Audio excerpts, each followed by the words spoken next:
Short story. രചന മഹാദേവൻ. ഡാ, എന്നെ ഒന്ന് സഹായിക്കൂ. വേറെ നിവർത്തിയില്ലാത്തതുകൊണ്ടാണ് ഞാൻ. കുറേ ആളുകളെ കണ്ടു, ചോദിച്ചു. പക്ഷേ പ്ലീസ്.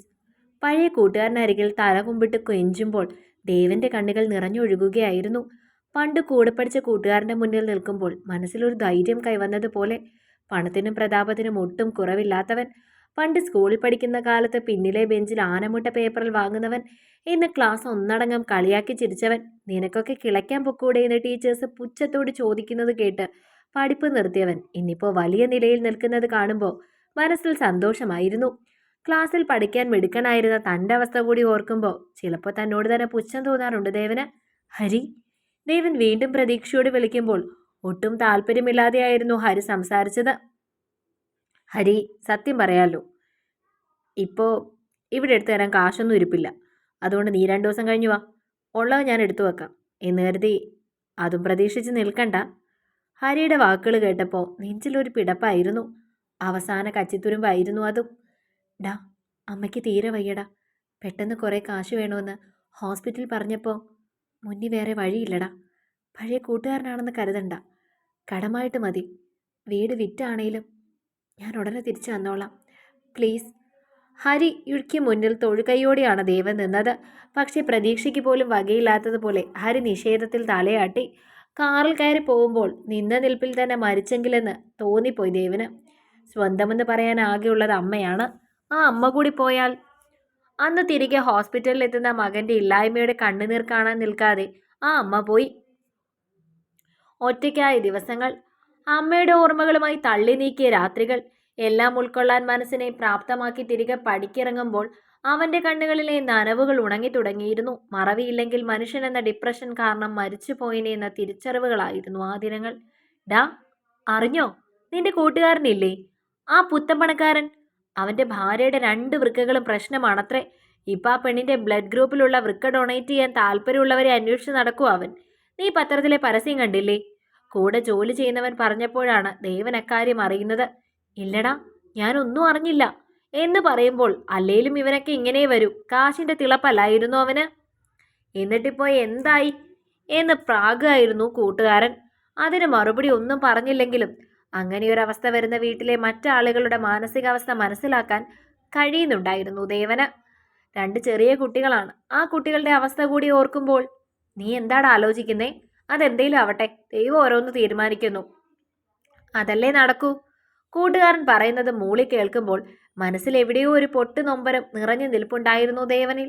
അന്ന് എന്ത് ചെയ്യണമെന്നറിയാതെ മക്കളെയും ചേർത്ത് പിടിച്ചിരിക്കുന്ന ഹരിയോട് വൃക്ക നൽകാൻ ഡോണറെ കിട്ടിയെന്നൊരു ബന്ധു വന്ന് പറഞ്ഞപ്പോൾ അവൻ്റെ മനസ്സിൽ നിറഞ്ഞ സന്തോഷം കണ്ണിലൂടെ നിറഞ്ഞു കവിയാൻ തുടങ്ങിയിരുന്നു. ആരാണ് ഡോണർ എന്ന് തിരക്കുമ്പോൾ നിന്റെ കൂട്ടുകാരനാണെന്ന് മാത്രം പറയാൻ പറഞ്ഞു എന്ന ബന്ധുവിൻ്റെ വാക്കുകൾ ആരെന്നറിയാനുള്ള ആകാംക്ഷ വർദ്ധിപ്പിച്ചു. ആൾക്ക് പൂർണ്ണ സമ്മതമാണെന്ന് ഒപ്പിട്ട് കൊടുത്ത ശേഷം ടെസ്റ്റുകളെല്ലാം ചെയ്യാൻ കയറ്റിയിട്ടുണ്ട്. ബ്ലഡ് 2 പേരുടെയും ഒന്നായ സ്ഥിതിക്ക് ബാക്കിയെല്ലാം ഓക്കെ ആണെങ്കിൽ അയാളുടെ വാക്കുകൾ തരുന്ന പ്രതീക്ഷ ഹരിയുടെ നെഞ്ചിലെ കനലുകളിലേക്ക് ആശ്വാസത്തിന്റെ തെളിനീർ തൂവുന്ന പോലെ ആയിരുന്നു. പേടിക്കേണ്ട ഹരി, എല്ലാം ശരിയാകുമെന്ന് എൻ്റെ മനസ്സ് പറയുന്നു. അവൾ തിരികെ വരുമടാ. അല്ലെങ്കിൽ ദൈവത്തെ പോലെ ഒരാള് ഈ സമയത്ത് തേടി വരില്ലല്ലോ. നീ ധൈര്യമായിട്ടിരിക്കെ. നീ ഒരു കാര്യം ചെയ്, മക്കളെ കൂട്ടി വീട്ടിൽ പോയി വാ. ഇവരിവിടെ ഇങ്ങനെ എത്ര നേരം എന്ന് വെച്ചാ ഇരുത്തുന്നേ? കുട്ടികളല്ലേ, വരുമ്പോൾ കാശ് കരുതാൻ മറക്കണ്ട. ഇത്രയും വലിയൊരു സഹായം ചെയ്യുന്നവനെ നമ്മളും അതേ രീതിയിൽ തന്നെ കാണണം. അതിന് കണക്കൊന്നും നോക്കണ്ട. അയാൾ പറയുന്നത് ശരിയെന്ന് തോന്നിയപ്പോൾ ഹരി വേഗം മക്കളെയും കൂട്ടി വീട്ടിലേക്ക് പോകാനായി എഴുന്നേറ്റു. വീട്ടിൽ പോയ ഹരി സർജറി കഴിയുന്നതിന് മുമ്പേ ഹോസ്പിറ്റലിൽ എത്തിയിരുന്നു.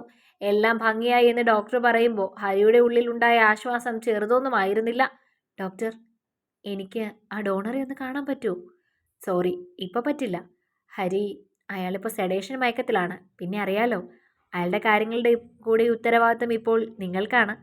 പെട്ടെന്നൊരു ജോലി അയാൾക്കും ബുദ്ധിമുട്ടാണ്. മനസ്സിലായെന്ന് തലയാട്ടി സമ്മതിച്ചുകൊണ്ട് ഹരി ഡോക്ടറുടെ റൂം വിട്ടു. പിറ്റേ ദിവസമായിരുന്നു ഹരിക്ക് ഡോണറെ കാണാൻ അവസരം കിട്ടിയത്. ഐസിയുവിൻ്റെ വാതിൽ തുറന്ന് അകത്തേക്ക് കയറുമ്പോൾ ഉള്ളിൽ ആരെന്നറിയാനുള്ള ആകാംക്ഷയായിരുന്നു. ആ ആകാംക്ഷയുടെ അരികിലേക്ക് ചെല്ലുമ്പോൾ ഹരിയുടെ നെഞ്ചിൽ ഇതുവരെ ഇല്ലാത്തൊരു പിടപ്പാണ് തോന്നിയത്. മുന്നിൽ ദേവനെ ഒരിക്കലും പ്രതീക്ഷിച്ചിരുന്നില്ല അവൻ. ദേവ, നീ നീയായിരുന്നോ? മറുപടി ഒന്നും ഓണം ഒന്ന് പുഞ്ചിരിക്കുക മാത്രം ചെയ്തു ദേവൻ. ഡാ, നീ എന്നോട് എങ്ങനെയാടാ ഞാൻ? വാക്കുകൾ കിട്ടാതെ പിടയുന്ന ഹരിയുടെ കയ്യിൽ ഒന്ന് തൊട്ടു ദേവൻ. നീയൊരു സഹായം ചോദിച്ചു വന്നപ്പോൾ എന്നിട്ട് നീ തന്നെ വേണ്ടി വന്നല്ലോ ദേവ എനിക്ക്. ദേവ, നീ എനിക്ക് ചെയ്ത ഈ ഉപകാരത്തിന് എന്ത് തന്നാലും അധികമാകില്ലെന്ന് എനിക്കറിയാം. എന്നാലും നീ ഇവിടെ നിന്ന് ഇറങ്ങുമ്പോൾ ഇനി നിനക്ക് ജീവിക്കാനുള്ള അത്രയും കാശ് ഞാൻ തരും. വേണ്ടെന്ന് നീ പറയരുത്. ഹരി അവൻ്റെ കയ്യിൽ മുറുകെ പിടിക്കുമ്പോൾ ദേവൻ പുഞ്ചിരിച്ചു. പണം കൊണ്ട് നേടാൻ കഴിയുന്നതും നേടാൻ കഴിയാത്തതും ഉണ്ട് ഹരി ഈ ലോകത്ത്. ഇപ്പം നീ എനിക്ക് നൽകാമെന്ന് പറയുന്ന പണം കിട്ടാൻ ആഗ്രഹിച്ച സമയമുണ്ടായിരുന്നു എനിക്ക്. അന്ന് എനിക്ക് എൻ്റെ അമ്മയെ നഷ്ടപ്പെട്ടു. ഇനി എനിക്ക് എന്തിനാണോ ഒരുപാട് പണം? പിന്നെ പണം കൊണ്ട് നേടാൻ കഴിയാത്ത പലതും ഉണ്ട് നമ്മുടെ ജീവിതത്തിൽ. പണത്തേക്കാൾ മൂല്യമുള്ള പലതും.